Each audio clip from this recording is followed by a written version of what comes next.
Hello guys, today I'll be showing you how to paint this mountainous landscape in watercolor, and I'll be using these Princeton Neptunes size 0, 2, and 4 brushes, and I'll also be showing you the mixes for each color that I use. So I hope that you find this tutorial helpful, and let's get to sketching. I'm using the Arches 300-pound hot press paper, but it's pretty expensive and 140-pound would work just as well. I'm just really trying to use up all of this paper that I have before it goes bad due to humidity messing up the sizing of the paper and whatnot. So I cut my paper out as a 5x7 inch and taped the edges to 1/4 of an inch. I'm lightly sketching the mountains and grassy stream area with a 0.3 lead mechanical pencil. It's the Pentel Graph Gear 500 and I absolutely love it. I'm using HB lead, by the way. But once I have the basic outline for the mountains, I'll begin to draw in a little more detail so that I have a better idea of where to paint those darker areas of the mountains. Also, I apologize for the terrible lighting in a few of these clips. It was just stormy outside, so I ended up turning on my lamp later on because it was just getting way too dark. I love filming by my window though, so you know, it's a struggle. I'm going to start with the clouds, and I'm mixing in burnt umber with ultramarine blue. I will have the brands linked down below because not every brand uses the same pigments, but I only used these two colors for the clouds, so if I want a warmer, more brown tone, I'll just add in more burnt umber. And if I want areas of the sky to be more blue or gray, I will mix in more ultramarine blue. Okay, so using my size 4 brush to start off, I'm just taking that brown mixture and putting down the first layer while lightly blending out any super hard edges.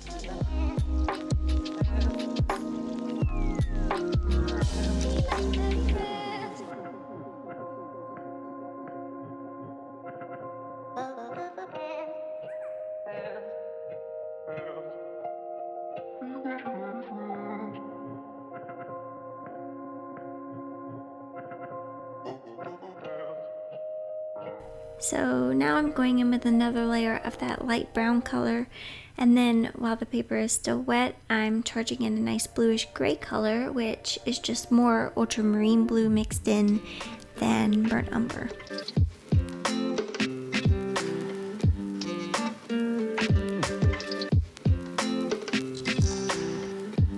I did use a paper towel to lift a little bit of color above the mountains, and I'm just slowly building up more and more layers and evaluating the values from the reference photo, which, by the way, I am using a photo off of unsplash.com, and I will have the photographer's name just kind of at the bottom of this photo if you're wondering. So yeah, they have really great photos, free use photos that you can use. I love this paper because it stays damp for a while, which was perfect for this sky, but if you're using a different paper and it's drying faster, don't worry, just blend out the edges with a damp brush if you want to go for a softer look with the clouds like I am, which I'm following the reference photo pretty closely.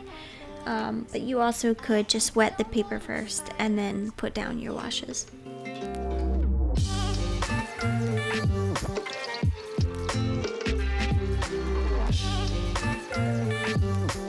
For the first layer of the mountains, I'm using the same two colors that I used for the sky, but I'm adding in some French ochre as well.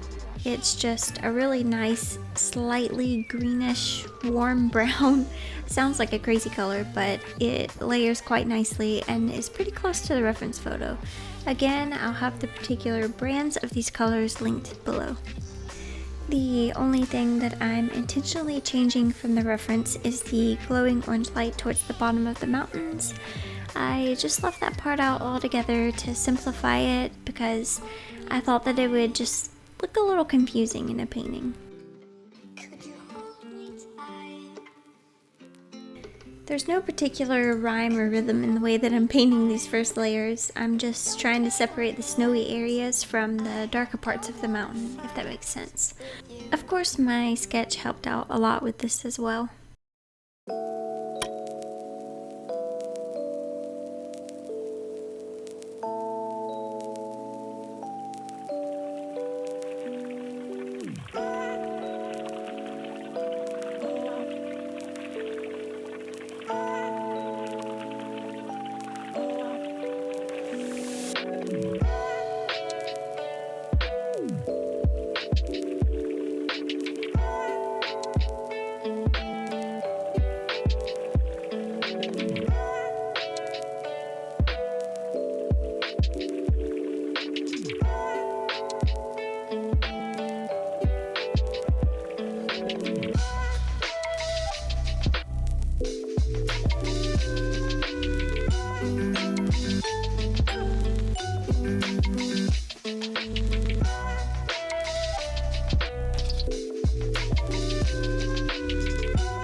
Now I'm beginning to add in the darker details of the mountains, which is the same color as the first layer, but obviously less diluted.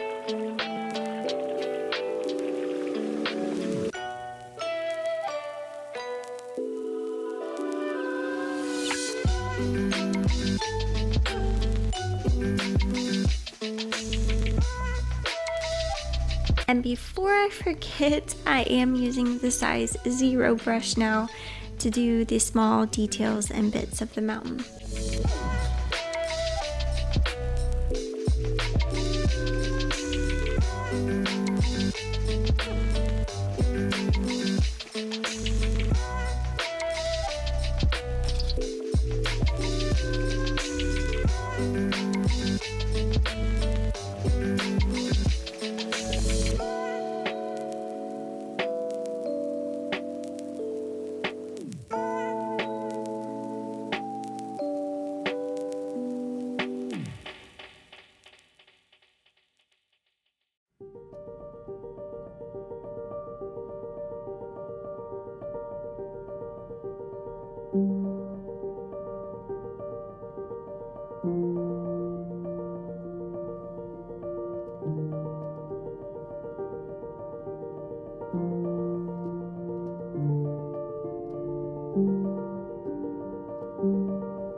Now, some of the snow in the photo is more of a light beige color, so again, I'm just using a watered down mixture of yellow ochre and indigo to lightly glaze over those areas.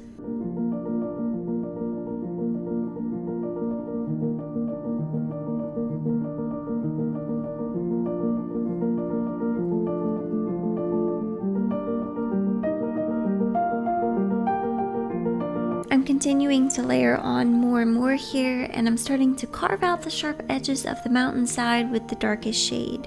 I'll come back to the mountains after I paint the grassland and darken up some bits even more at the end.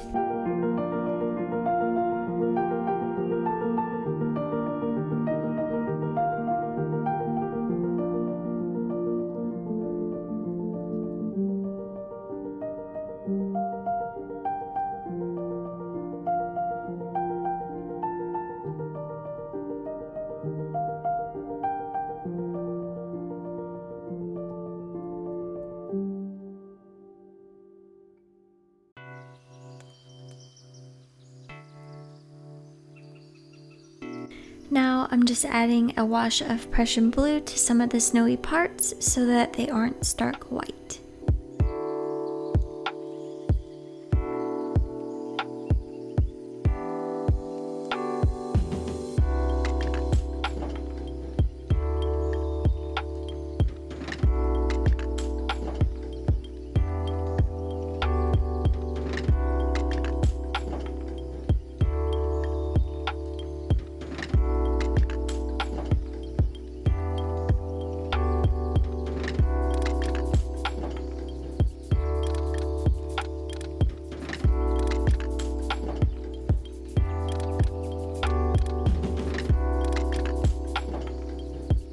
For the first layer of the grasslands, I'm mixing together yellow ochre with just a little bit of indigo, making sure to paint around the stream that I've already sketched out.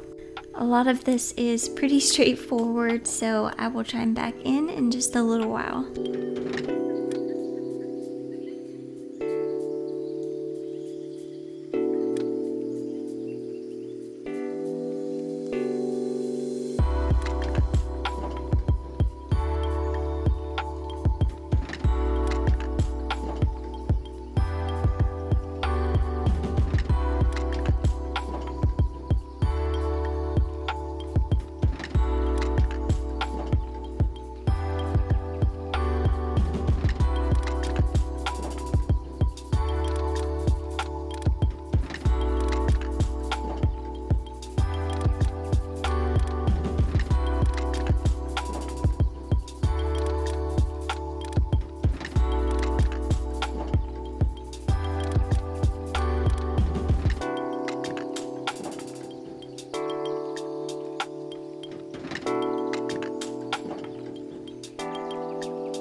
I'm mixing some Prussian blue and yellow ochre together for the green patches of grass.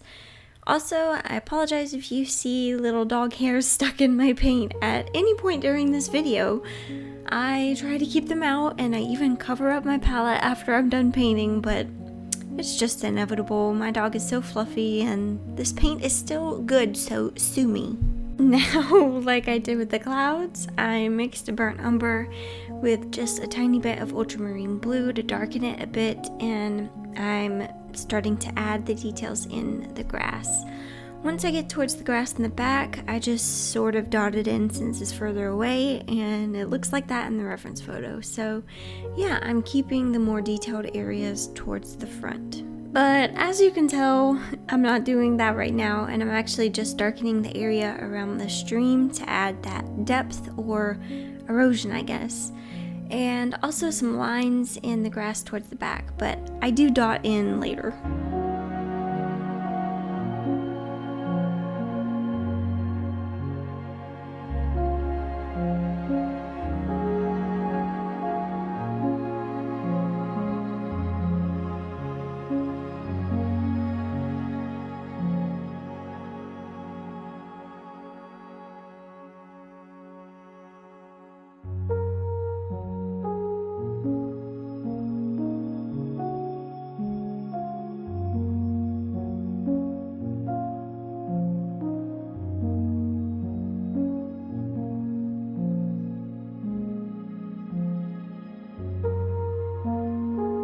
Taking that light green I used for the grass, just really watered down, and just adding tiny bits of color to the stream.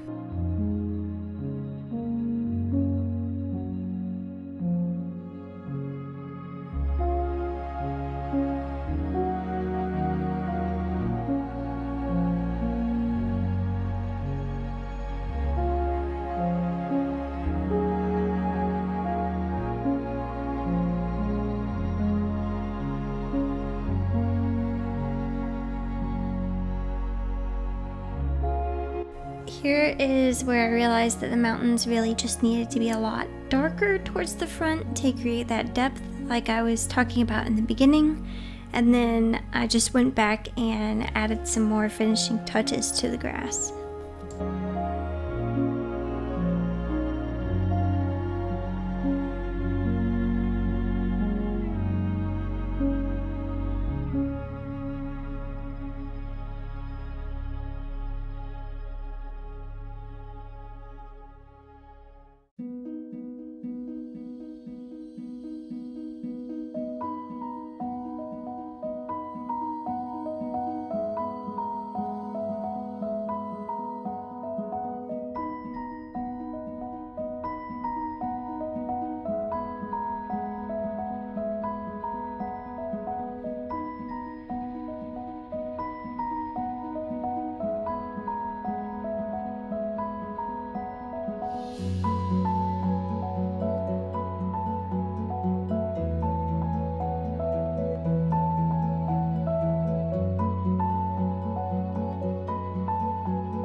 And I just made myself stop there. I could go on and on adding more details.